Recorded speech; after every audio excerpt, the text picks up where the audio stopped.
Hi guys! Welcome back to our channel. Today is Saturday. So si Jonathan, and it's like 11 o'clock in the morning. So kanina nagkakape ako, nag-chill out kasi syempre 'di ba wala pang pasok sila Jonathan. Ano pa lang ngayon? The 4th of July.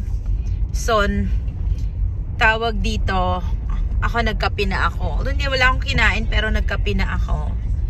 So nagyaya si Jonathan, sabi niya gusto niya raw mag-McDonald's. Lulutuan ko sana siya ng pancake.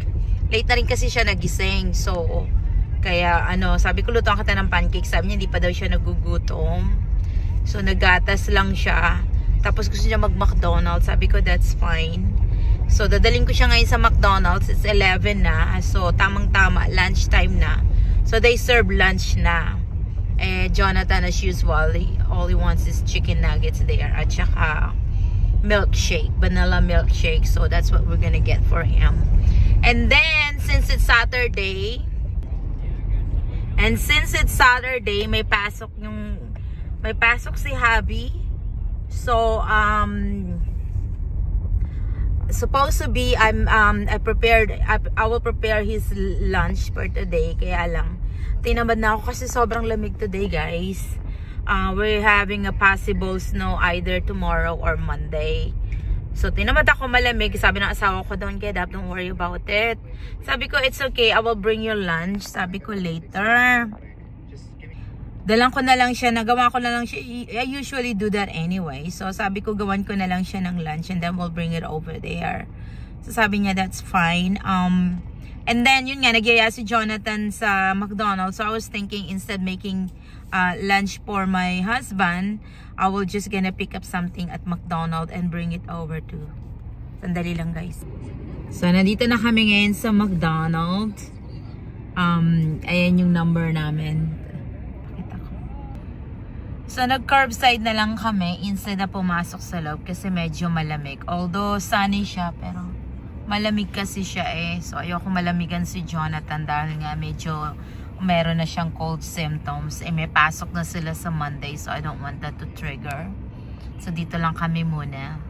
And then we're just gonna wait for our order. Lalapit naman sila kasi alam yung number mo. So dito. If you notice, may plastic sa likod ng sasakyan. Diyan yung mga basura ni Jonathan. Dati kasi meron akong basurahan talaga, yung maliit na trash can. Kaya lang, nakakalimutan niya. So, hindi niya napapansin. Nag-end up, sinisiksik niya sa mga upuan. So, sabi ko yung plastic, at least kitang-kita niya. So, kaya yan. Nilalagyan ko dyan niya, nilalagay yung mga basura niya. Tignan niyo yung, mga kung aning-aning. Kapag kayong umaalis kami ni Jonathan, I make sure na sa likod sa upuan niya, reachable lahat. Water, tissue, paper towel. So, ganun. Para hindi ako naaabala. Kasi nadidistract ako pag kayo nagsasabi siya, Mami, ganito, ganyan. Kailangan ko ng ganyan. Pag nagdadrive ako, nadidistract ako pagka naaano siya. Pag sa ibang tao, no, hindi ako tedma. Pero pag sa Jinana ko, nako, it's different. So, kaya kailangan prepared ko lahat. So, hintayin na lang natin yung order namin.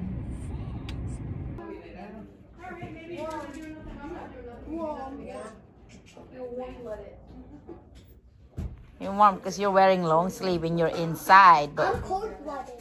Are you really? I'm cold-blooded, right, Mom? I don't know. You tell me. I was born in America. Look. It's a reflection of the light. What do you call that? We were supposed to be just drop off yung lunch ng asawa ko. Nag-end up ang tagal namin. Nabot na kami Inabot na kami ng mahigit 2 oras kasi si Jonathan ayaw umuwi. Gusto magbukas ng mga pinto ng mga customer. Kasi nung nakaraang, kailan ba yun? That was, I think, nung Huwebes. Nandito din kasi siya. Kasama siya ng asawa kasi pumasok ako. Yun ang ginagawa niya, nagbubukas siya ng pinto, binigyan siya ng sinuweldoan siya ng biyanan ko. So, kala niya ganun. Wala may biyanan ko ngayon. But anyway, but he loves it. He enjoy opening door for the customer, for everybody. You know, it's Kasi di ba nga, it's kind of gentleman we do that. We open the door for people, you know, especially to older and to women. So, yun yung nakasanayan niya. So, anyway, we are going home now. Kasi maaga din naman magko-close sila, daddy. Kasi ano, today is Saturday. So, they'll be closing at 4 o'clock. 2 o'clock na. So, yeah. 2 oras na lang magsasara na sila. Kaya uwi na kami. So, yun nga guys. Anyway, nung tawag dito, nung isang araw nung nandun si Jonathan sa, sa work ng asawa ko. Tapos ako nasa trabaho ako, tawag dito. So, hanggang hanggang maghapon yon. So, ang ginawa ni Jonathan doon, either nanonood siya sa iPad niya, or kumakain siya, nag-snack siya, or nagdo-drawing siya. Tapos, pag naboboard na siya, ang ginagawa niya, pumupunta siya doon sa harap, sa front, yung mga cashier, yung mga Ang ginagawa niya, guys, nag-open siya ng, binubuksan niya yung pinto. Although, ilang doors yun, pero meron siyang isang particular door doon, yung malapit sa cashier.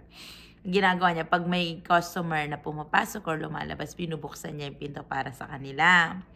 So, kakagano ni Jonathan, siya pa yung mga siyempre, 7 years old siya. Oh, that's cute, that's nice, blah, blah, blah, ganun. So, ang nangyayari is, binibigyan siya ng mga coins. Binibigyan siya ng quarters, ng mga, basta yung mga coins na sukli. Binibigyan siya. Siyempre, sa kanya, malaking big deal na yun, malaki na yun. Tapos, on the top of that, yun nga, may parang tumutulong-tulong din siya doon, yung pag ng mga cart, ganun-ganun. So, nung patapos na yung pauwi na, nung sinundo ko na siya pauwi na, binigyan siya ng biyanan ko, which is yung may-ari ng hardware. Binigyan siya ng $5. So, yung $5 na binigay sa kanya, binigay niya din sa akin. So, ayan. Binigay niya rin sa akin, sabi niya, sweldo daw niya sa pagtatrabaho doon. At ibinibigay niya sa akin yung sweldo niya. Alam niyo guys, ganyan yan si Jonathan, anak ko. Pag may pera talaga siya, binibigay niya agad sa akin. Tapos sinasabi niya, Mami, ibili mo ng gusto mo. 'Di ba? Minsan meron yan siyang $20. Nung one time na nandun din yan siya sa trabaho, yun naman parang tumulong siya magsalansan or something. Although, alam mo niyo, yung little work lang. Binigyan siya ng $20 ng biyanan ko. Minsan $10, ganun. Basta kung magkano siguro yung barya doon sa kanya. Basta ganoon. Binibigay niya talaga sa akin. Sinasabi niya, para sa akin yung bill ko doon sa ganyan. Or ipunin ko, itago ko. Basta ganun.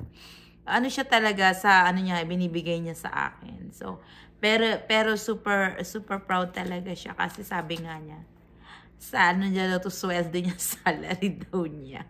So, akala niya yung pagbubukas, pag-open ng pinto. Which is talagang yung mga customer, nakukyutan talaga sa kanya. Kasi kinakausap niya, hindi niya na binubuksan yung pinto.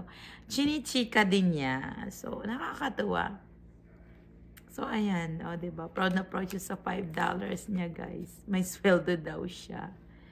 Oh, kaloka. So, yeah. Nakakatuwa. Diba? Ang pinaka-highlights doon is binibigay niya sa akin yung pera niya. Wala siyang kiber. Hindi niya basta binibigay niya akin na daw. I can buy whatever I want. O, diba? Bungacious.